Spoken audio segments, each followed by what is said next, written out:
আসসালামু আলাইকুম সবাইকে। আজ আপনাদের জন্য নিয়ে এলাম সুজির ডোনাট রেসিপি।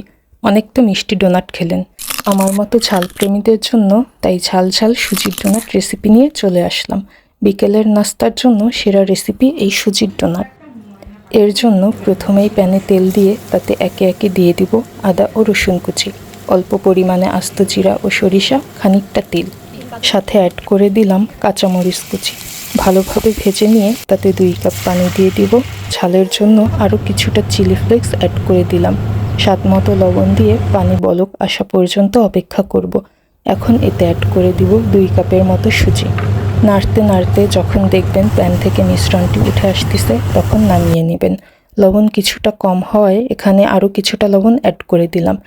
মিশ্রণটি কিছুটা ঠান্ডা হলে তাতে ম্যাশ করা আলু এবং 2 চা চামচের মতো কর্নফ্লাওয়ার অ্যাড করে ভালোভাবে মিশিয়ে নিতে হবে। মেশানো হয়ে গেলে এবার মন মতো শেপ দিয়ে নেবেন। আমি এখানে কয়েক রকমের শেপ দিয়ে নিয়েছি। এতে কিছুটা কর্নফ্লাওয়ার ছিটিয়ে 10 মিনিটের জন্য ফ্রিজে রেখে দিব। 10 মিনিট পর ডুবো তেলে ভেজে নেব। বিকালের নাস্তায় সসের সাথে পরিবেশন করুন ক্রিস্পি সুজির ডোনাট। বাইরে থেকে ক্রিস্পি কিন্তু ভিতরে নরম ঝাল ঝাল সুজির ডোনাট, যা ঝাল প্রেমীদের পছন্দ হবেই। রেসিপিটি পছন্দ হলে লাইক, কমেন্ট ও শেয়ার দিয়ে আমাদের পেজের সাথেই থাকবেন এবং কমেন্টে অবশ্যই জানাবেন রেসিপিটি কেমন হয়েছে।